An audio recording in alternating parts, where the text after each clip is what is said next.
Merci de vous brancher pour ce nouveau numéro du magazine Les Grandes Lignes. Dans ce volet rétrospectif de la deuxième édition de l'exposition collective Contemporain, qui est renouvelée en partenariat entre le Codan Arts Center et un collectif d'artistes contemporains mauriciens de carrière. Le but de cette expo était encore une fois de créer un espace de découverte afin de permettre au public de se familiariser avec la production artistique de nos maîtres contemporains. Bref, afin de permettre aux œuvres de vivre. Ce sont donc 10 artistes, toutes générations confondues, qui combinaient œuvres et ressources afin de proposer du 31 juillet au 31 août 2025 cette deuxième édition de Contemporain. Ce panorama investissait pratiquement tous les espaces visibles du Codan Arts Center durant tout un mois, traduisant la diversité de pratiques, de techniques et de démarches qui caractérisent l'art contemporain mauricien. Contemporain, il naît entre un dialogue entre Ismet Ganti, feu Ismet Ganti et moi. À un moment où nous trouvions qu'il particulièrement une exposition assez professionnelle, que du monde a un espace dédié à l'art contemporain seul. Là, nous rentrons en partenariat avec le Codan. Nous avons un agrément de 3 ans renouvelable.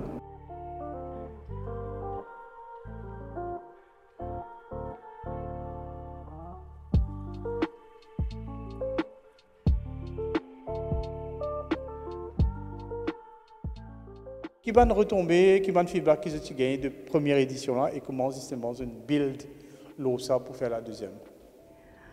En fait, nous sommes préparés, nous connaissons qui pour une deuxième exposition cette année-ci, mais le temps a été un petit peu problématique parce que quand nous travaillons, nous avons beaucoup de temps, surtout quand il y a un grand espace comme un Codan. Nous ne pouvons pas dire que nous sommes capables de travailler seulement sur 3 mois. Pour moi, un peu plus. Et le nombre d'artistes, c'était bien. Le nombre de travail aussi, c'était bien. Mais nous sommes capables aussi peut-être couvrir le lobby. Mais le lobby est dans de temps à autre une conférence. Mais peut-être l'année prochaine, lobby pour faire l'espace le mieux encore. Il y a 10 artistes, 5 femmes, 5 artistes femmes et 5 artistes hommes. Il y en a à peu près une quarantaine d'œuvres exposées sur 4 niveaux. Enfin, pas 4 niveaux, 4 venues. Ce qui nous permet de faire, nous permet de combler ça manque qu'il y a là, nous manque terriblement d'exposition, de visibilité. Nous, artistes, nous ne sommes pas capables de continuer à produire, ça reste dans l'atelier, mot dans l'atelier. Un artiste qui n'est pas non sans ce public.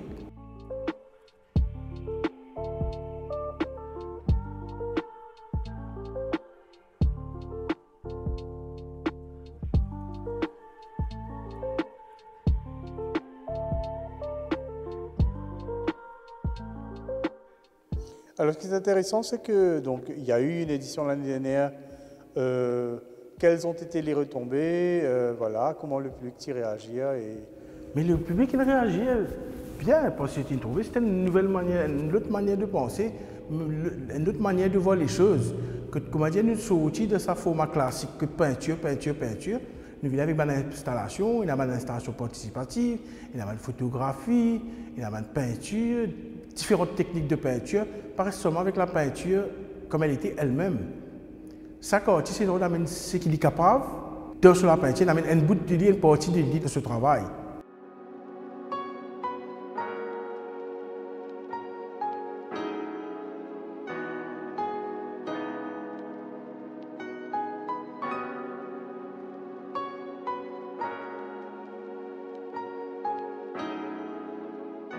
Vous êtes une des participantes de cette deuxième édition de Contemporain, qui est une rencontre justement de diverses générations d'artistes contemporains de Maurice. Qu'est-ce que vous pensez de cette initiative, justement, que les artistes se prennent eux-mêmes en main, qu'ils organisent eux-mêmes leur plateforme et qu'ils décident d'offrir ce panorama-là, en fait? Alors, tout d'abord, je voudrais remercier Richie Siraton qui perpétue l'expo qui a déjà commencé en 2024. Et donc, c'est la deuxième édition. Je suis très honorée de faire partie de ce collectif d'artistes qui existe, qui se donnent vraiment corps et âme à leur passion. Et donc voilà, je pense que c'est une belle réussite de pouvoir occuper un lieu comme le Codan Art Center qui reçoit régulièrement des gens qui ne sont pas du tout habitués à avoir un contact avec l'art. Donc il y a un public nouveau et vraiment très, très ouvert. Donc ça, j'apprécie énormément de faire partie d'une expo ouverte sur un public plus large. Alors la dernière fois que nous étions au Basement, c'était dans le cadre, enfin, que moi je vous ai rencontré au Basement, c'était dans le cadre de votre solo. Aujourd'hui, nous sommes bien sûr dans un autre contexte. C'est intéressant des fois pour un artiste de revisiter le même espace, mais dans un tout autre contexte, avec peut-être une part différente de cette initiative en fait. Oui, il y a des murs qui abritent certaines œuvres d'une certaine manière et donc faire vivre les lieux avec d'autres œuvres donne tout de suite une approche différente. Il y a comme une conversation qui se passe qui est autre. Donc revisiter les lieux avec différents artistes donne toujours quelque chose de nouveau, un renouveau par rapport à ce qu'on connaît.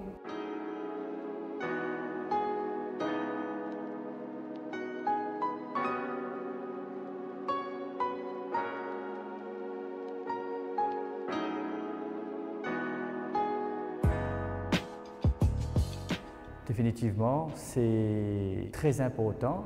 L'artiste a besoin de créer, mais l'artiste a besoin aussi d'exposer, d'avoir des regards, d'avoir des jugements, d'avoir l'occasion d'être ce vitrine de notre société. Donc quels ont été les retours? Est-ce que, voilà, il y a un public qui vient s'intéresser, qui vient vous parler? Parce que vous avez pris le pari de vivre de votre art, hein, c'est pas donné à tout le monde. Alors comment ça marche pour vous en fait? Moi, avec la détermination, je fonce. Comme vous dites, je rêve de travailler, d'avoir ma vie avec mon art. Ce que j'ai remarqué cette dernière semaine, il y a beaucoup de gens qui viennent. Il y a beaucoup de compliments, il y a beaucoup de personnes qui comprennent à leur façon, c'est positif. Mais pour aller vers un marché, pour que les gens achètent, ça on voit qu'il y a beaucoup d'hésitation. Oui, c'est toujours un sujet sur lequel il faut travailler. Comment vendre, comment market son travail. Ce rendez-vous initié par les artistes eux-mêmes se voulait aussi un lieu de visibilité et de pérennité pour les œuvres. C'est ainsi que 2 pans de mur de l'espace du Basement étaient dédiés à une sélection d'œuvres de Firoz Ganti, plasticien qui nous a quittés en 2019. Depuis sa mort, c'est la veuve de l'artiste, Dominique Bélier-Ganti, qui s'est retroussé les manches afin de porter la charge de cet héritage artistique mauricien. Les œuvres de Firoz Ganti, choisies pour l'exposition, étaient aussi l'occasion de parler d'un autre projet visant à garder vivant l'immense production plastique et intellectuelle de cet artiste. Alors Dominique, justement, cette deuxième édition de Contemporain propose des œuvres de Firoz Ganti. C'est important ce rappel. En fait, c'est la première fois que j'expose des travaux de Firoz depuis que j'ai commencé à faire l'inventaire de son travail. J'ai eu juste... donc Firoz est décédé en décembre 2019 et j'ai juste présenté 2 œuvres à un salon de mai en 2022, je crois, ou 2023, je ne sais plus, dans le cadre d'un hommage. Mais là, maintenant, je suis dans une autre démarche, c'est-à-dire qu'il ne s'agit plus de faire des hommages, il s'agit de faire vivre l'œuvre de l'artiste. Parce que l'œuvre est éternelle, hein, que ce soit en peinture, en littérature, et donc, bon, toutes les œuvres ne le sont pas, hein, je veux dire, c'est pas forcément naturel, mais selon les époques, elles sont plus ou moins pertinentes et elles ont des choses à dire. Et je pense que Firoz a encore beaucoup de choses à dire à travers ses travaux plastiques, mais aussi à travers ses écrits.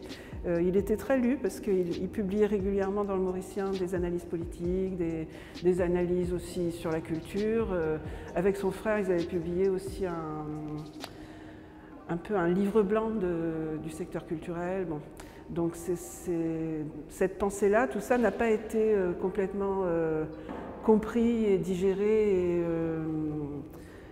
et exploité. Et tout est à faire en fait quelque part. C'est-à-dire que de son vivant, Firoz faisait presque une exposition par an.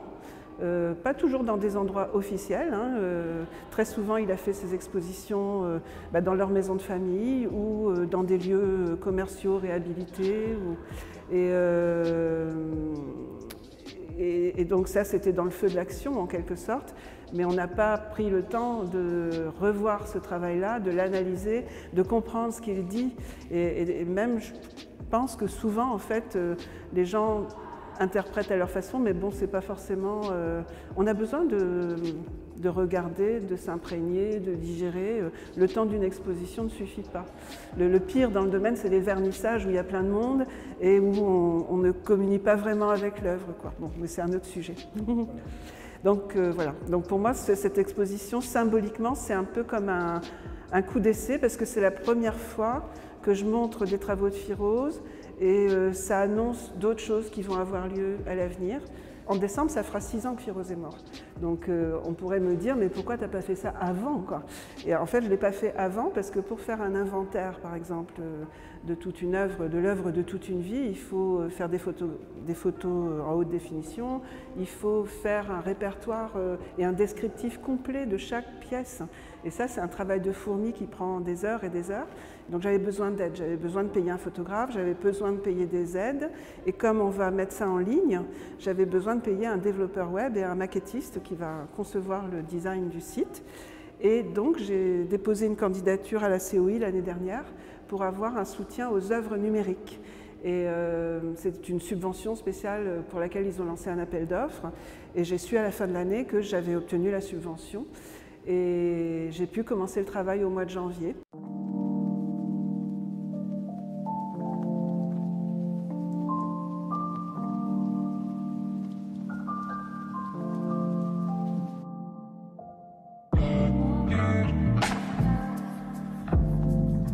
Alors ces deux portes, parlez-moi de ces deux œuvres en fait. Alors déjà, ça s'appelle porte 1 et porte 2.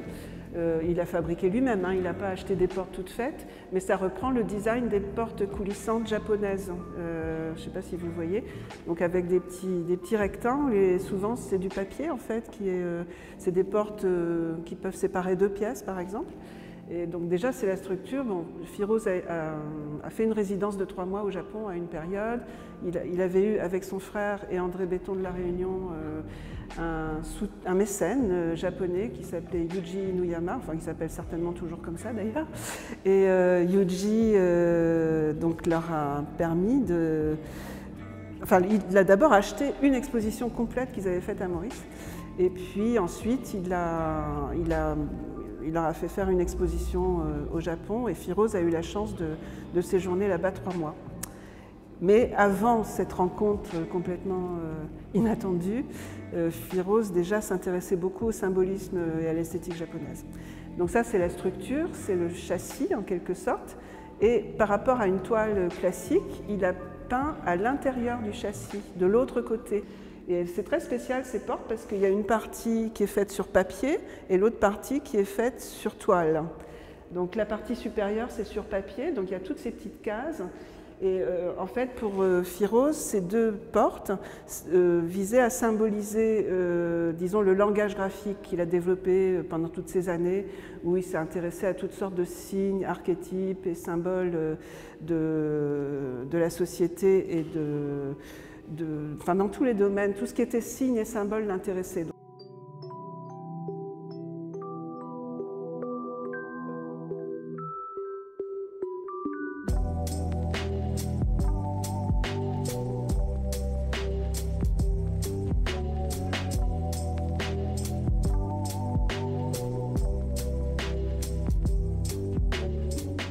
En fait, moi, depuis quelques années, je travaille dans la condition humaine, conflictuelle et environnementale. C'est-à-dire une continuité dans mon travail que je peux faire cette année. Ça veut dire tout ce qui passe autour de moi, je peins tout ce qui passe autour de moi. Une partie de la vie, une partie de ce qui peut passer dans le monde, une partie qui ne peut faire dans l'environnement. C'est un peu ça ma démarche.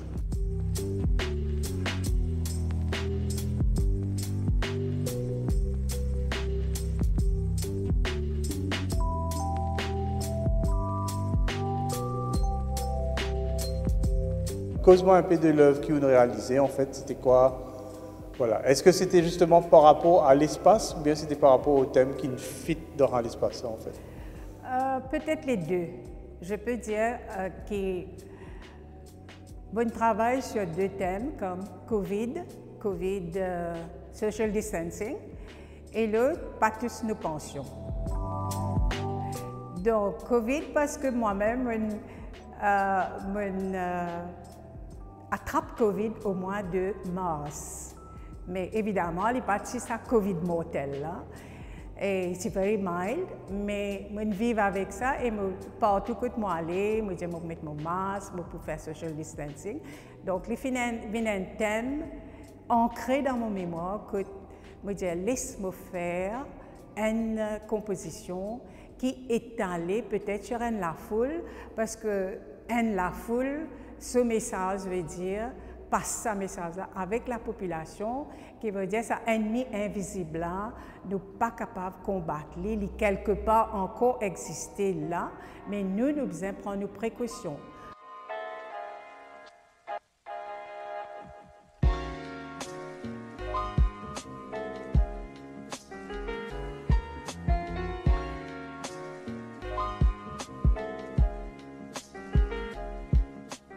Alors, ce qui est intéressant, c'est que, ce que j'allais vous dire, l'art contemporain, aujourd'hui, à travers cette exposition, on a un panorama de l'art contemporain qui montre différents moments, différentes périodes, en fait. Vous exposez aux côtés d'autres seniors, d'autres maestros qui font partie de l'histoire de l'art contemporain mauricien. Dans votre apprentissage, vous avez côtoyé ces artistes, vous avez vu leurs œuvres aujourd'hui.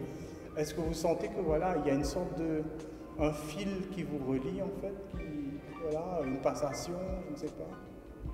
Oui, d'une certaine façon, je dois dire que parmi ces artistes, il y avait deux notamment qui étaient mes profs à l'école de Beaux-Arts.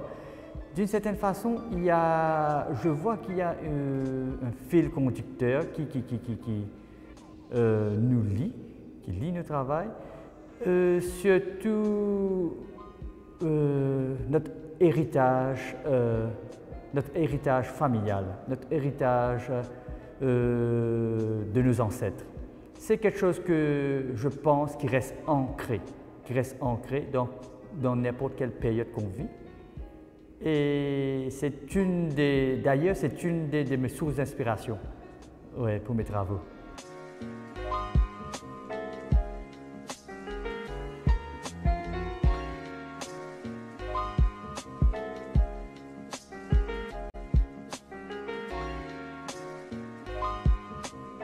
Les œuvres que je présente parlent beaucoup d'un côté intime que j'expose au public. C'est assez autobiographique et le lieu que j'ai trouvé était un petit espace qui recréait bien cette atmosphère proche du corps. Donc voilà, c'est ce que j'exprime à travers ces trois installations. Donc la première installation, c'est la baignoire, accompagnée d'un poème qui parle de la mémoire, de ce que la peau retient, de ce que l'eau retient, parce qu'on dit aussi que la mémoire de l'eau, on parle de la mémoire de l'eau. Et puis j'ai travaillé avec la céramique, j'ai construit des petites grenouilles hybrides avec des pieds de lézard. Et, donc il y a un peu un contraste qui se joue là entre la baignoire et un lieu un peu profond, triste, pauvre, et l'autre à côté, une espèce de vie qui se passe là à côté, une vie citadine, où les grenouilles sont là et sont en train de juste se la couler douce. Et la troisième installation sont trois peintures, aquarelles. Et là, j'ai deux enfants qui sont venus et qui ont visité et j'ai juste interrogé les deux petites filles qui étaient là. Et là, elles m'ont dit, dans baignoire, est-ce qu'il y a un crapaud? J'ai dit, ben, guettez, peut-être un crapaud. Grenouille, qu'est-ce que peut faire? Ils m'ont dit, grenouille peut boire du thé. Et j'ai dit, et les peintures là-bas? Ils m'ont dit, oh, yo, ça, c'est ben monstre qui mange grenouille. Et donc ça m'a fait rigoler. Donc chacun se recrée un peu sa petite histoire. Voilà, donc c'est intéressant justement que l'artiste peut avoir un propos propre à elle, mais que finalement, voilà, chaque spectateur, dépendant de son âge, de son point de vue, recrée le tout. Alors justement, cette interprétation ludique de vos œuvres, alors c'est une surprise ou bien vous vous y attendiez Non, mais j'ai constaté qu'il y avait pas mal d'enfants qui se collaient à la vitre où étaient exposées les grenouilles. Donc c'est une scène qui les amuse et je trouve que finalement dans l'ensemble j'ai créé sans vraiment me dire, je ne savais pas ce qui allait se passer, donc c'était une surprise, mais c'est vraiment le côté grave de la chose, de la baignoire avec son eau noire et le côté où avec les grenouilles il y a quand même de l'humour. Donc c'est prendre la vie, même si de temps en temps elle est grave, si on peut la prendre un peu à la légère.